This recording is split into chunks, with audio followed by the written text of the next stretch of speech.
Education in capitalist societies is the reproduction of the labor power. Yes. In particular, they maintain that there is close correspondence between the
education, the capitalist is the reproduction of labor.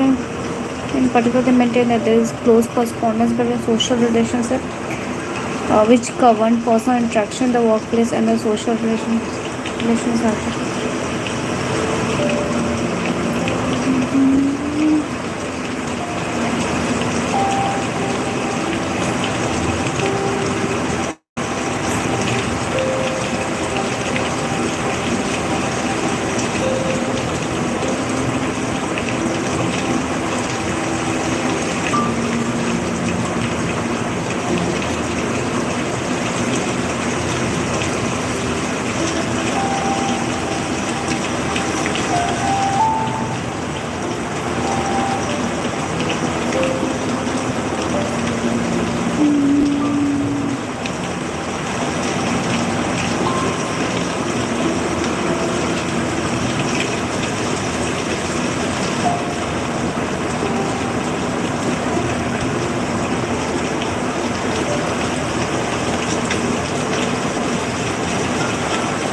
In particular, they maintain that there is close correspondence between the social relationship which govern personal interaction, the workplace, and the social relationship of the education system.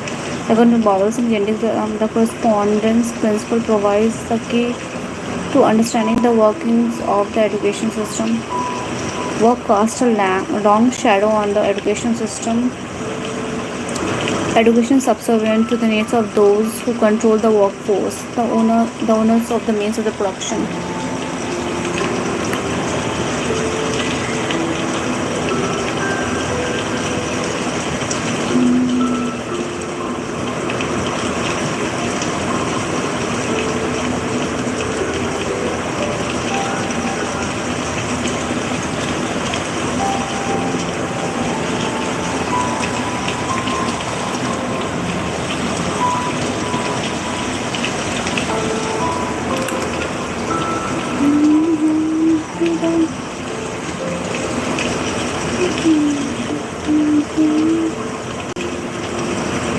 In particular, there is a close correspondence between the social relationship which govern personal interaction in the workplace and the social relationship of the education system.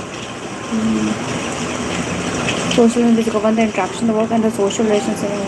Social relationship which govern personal interaction in the workplace and the social relationship of the education system. According to Wolff, this correspondence principles provides the key to understand the workings of the education system. Work casts a long shadow over the education system. Education is subservient to the needs of those who control the workforce, the ownership of the means of the production. The hidden curriculum. What is the concept of the hidden curriculum? The first major way in which education functions is to provide capitalists with a workforce which has the personality, attitudes, and values that are almost useful to them. So the main reason why education system is important for the capitalist society is that it provides workforce which has a personality, attitudes, and values which suits the capitalist. Like Marx, Bowles, and Geddes regard work in capitalist societies as both exploitative and alienating. Yet, if capitalism is to succeed, it requires a hard-working, docile, obedient, and highly motivated workforce which is too divided and fragmented to challenge the authority of the management. The education system helps to achieve these objectives largely through the concept of the hidden curriculum. It is not the content of lessons and the examinations that the student takes which are important, but the form that teaching and learning takes and the way that schools are organized, that it suits their capitalism, provides them with docile laborers, those who do not ask any questions with the capitalists, do not raise their voice. Similarly, in the classroom, also the children did not raise their voice against their teachers and against the questions that can be asked in the examination. So it ensures a process of socialization.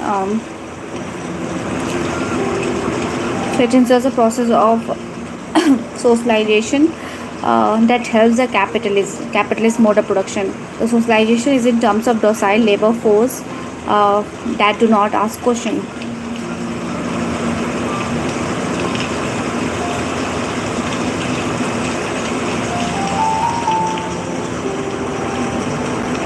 Yes.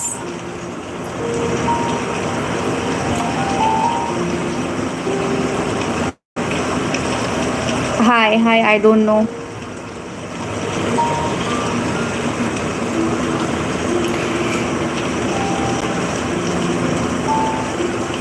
And highly motivated workers to divide and fragment to challenge the authority of the management. The education system helps to achieve this objective largely through the concept of the hidden curriculum, how the curriculum is organized in the educational institution that benefits the capitalist mode of production. It is not the content of the lessons and the examination the students take which are important, but the form of the teaching learning that takes place in the classrooms and how the classrooms are organized and how the schools are organized.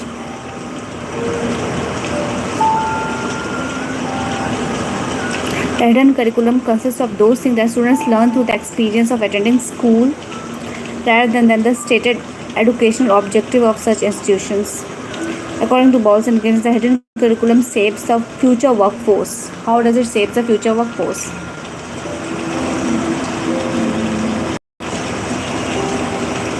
So it's a very deep thought that has been provided by Powell's and Gentes on the educational institutions, how the children are socialized in the classroom, how the classroom overall organized to suit the capitalism, and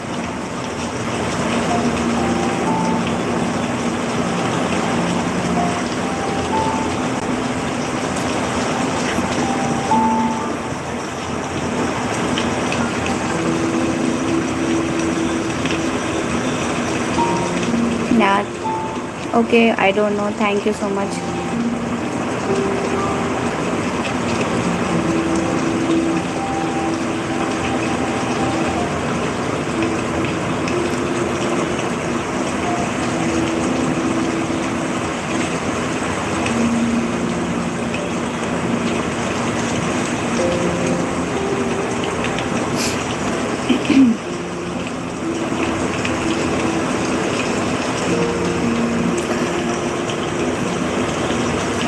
So the illusion of equality of opportunity. So how the educational institution that believes in equality of opportunity, but it creates an illusion of the equality of opportunity.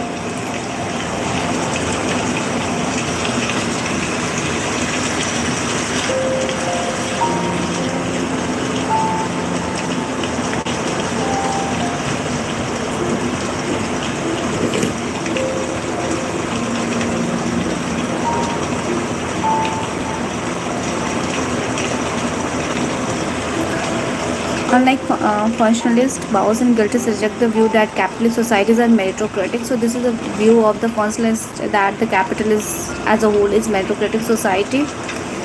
They believe that class background is the most important factor influencing levels of attainment. So if you come from a poor class background, then of course you won't be able to get access to quality education, and that's where the utopia of meritocracy is broken by the followers of the Marxist.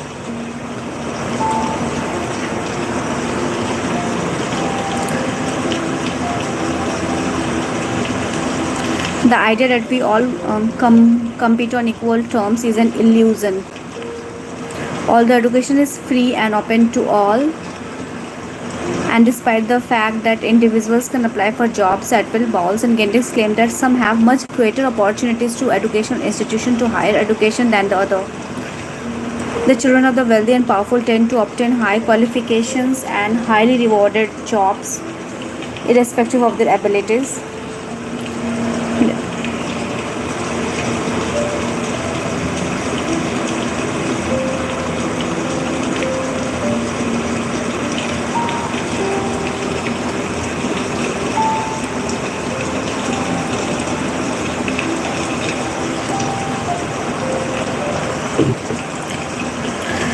The children of the wealthy and powerful tend to obtain high qualifications and highly rewarded jobs irrespective of their abilities. The education system disguises this with its myth of meritocracy. So, the education system, though overall believes in the idea of the meritocracy, but it does not actually practically promote meritocracy, according to the followers of the Marxist. The education system disguises this with the myth of meritocracy. Those who are denied success blame themselves and not the system that has condemned them to failure.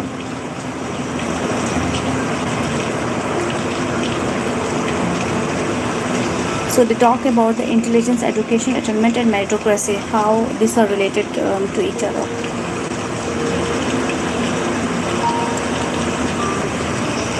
Bowles and Gillis base the argument on an analysis of the relationship between intelligence, that is measured in terms of the IQ level, so called, and educational attainment and occupational reward.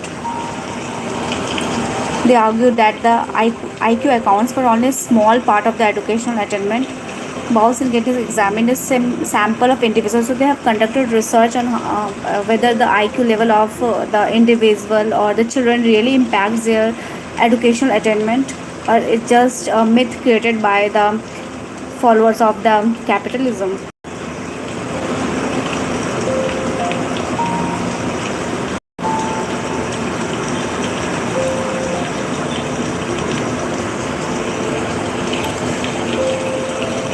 So So Bowles and Gintis examined a sample of individuals with average IQs. Within this sample, they found a wide range of variations in education attainment, which led them to conclude that there is hardly any relationship between the IQ level and academic performance and qualification.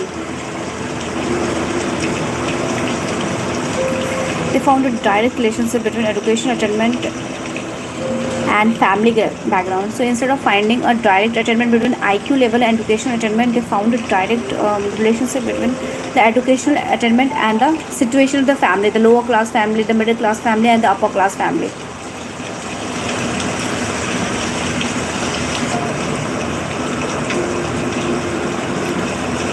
The causal factor is not the IQ but the class position of the individual parent. So if you're from coming from a higher class family or from a higher class position, then you will have a higher IQ because you will get access to qualitative education.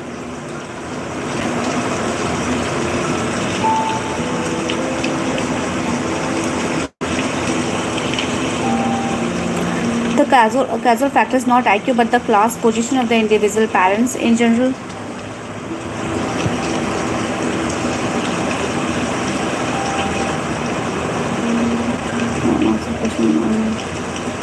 What's your major? So I'm reading so I'm reading sociology. I'm doing my masters in law and preparing for other examination from Mumbai University.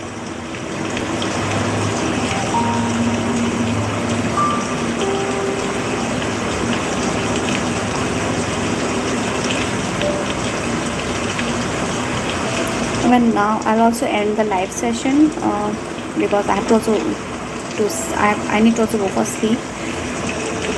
Just I'll finish this point and I'll move. I will just switch it off.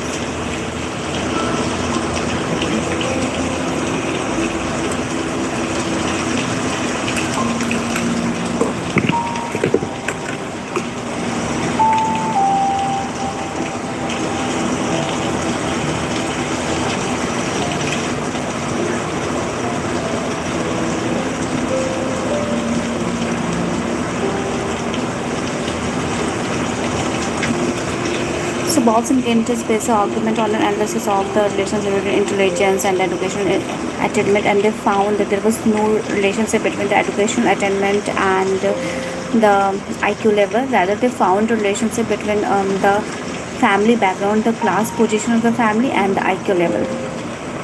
So within this sample, they found a wide range of variation in educational attainment, which led them to conclude that there is hardly any relationship between IQ and academic qualifications. They found a direct relationship between educational attainment and family background. So that's what I was explaining.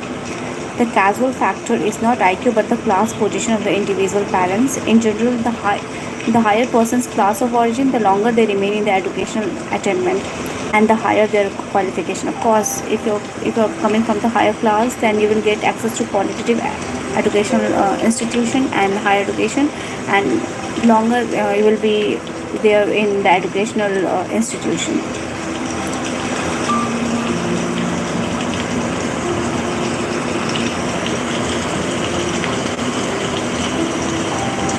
Okay, good night. But why do students with high qualification tend to have higher than average intelligence? So there's a question. Bowles and Gintis argue that this relationship is largely a spin-off, a byproduct of the continued education. The longer an individual stays in the educational system, the more is their IQ develops. So this is the fact. Because IQ is a consequence of length of stay, not the cause of it. The reason why the IQ is higher of some students because they stay longer in the education, they achieve more qualitative education rather than dropping out from the educational institution.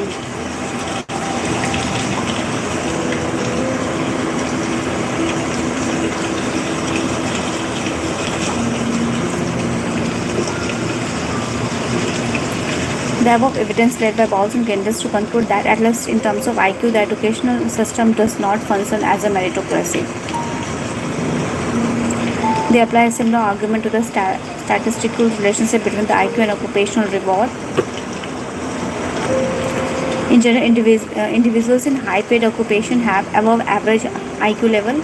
So it is a general assumption that individuals in a high paid occupation will have an good IQ level or the average IQ level, above average IQ level.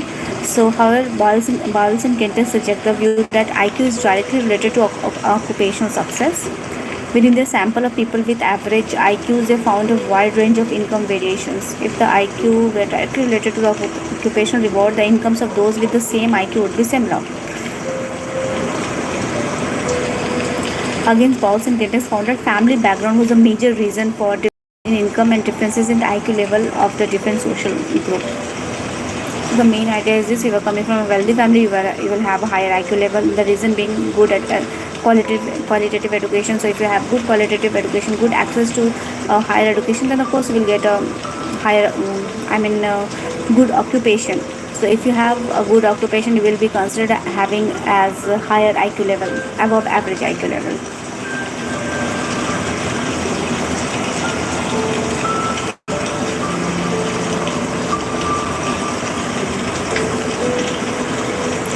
They found that the main factors accounting for the occupational reward were the individual class of origin.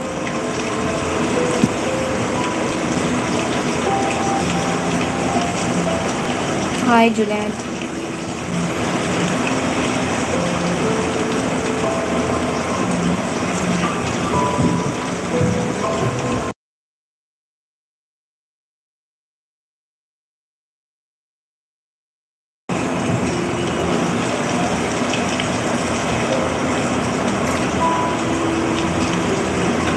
Hello, hello, Junaid.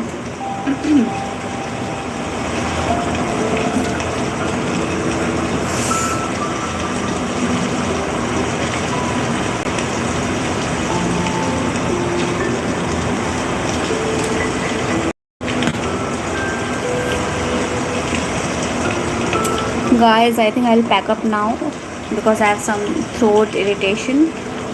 If anyone wants to ask any question, they can ask.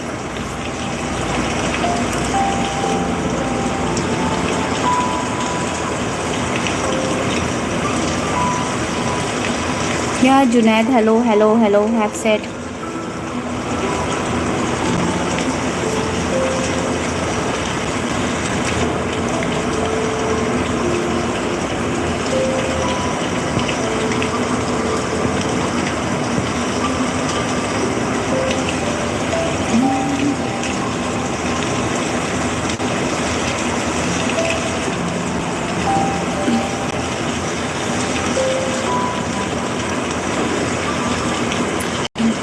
So join me again tomorrow for live study session. I will enjoy it.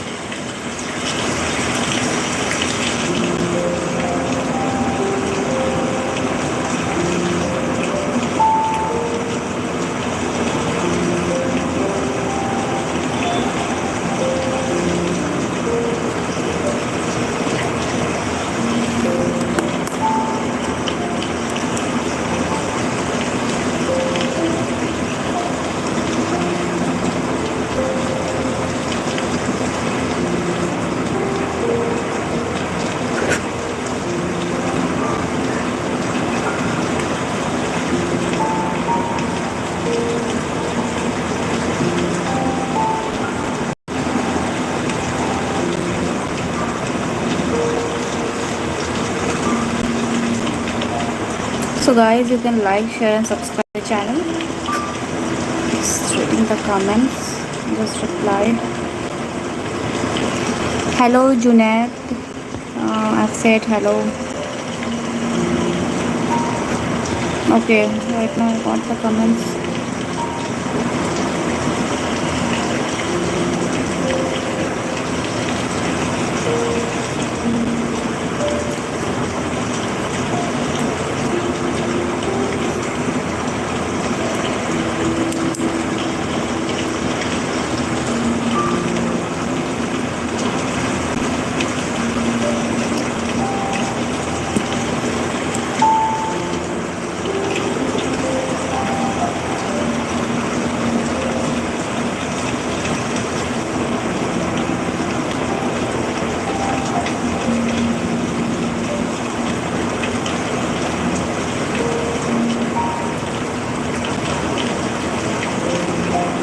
if you are from India, then you we will have same timing.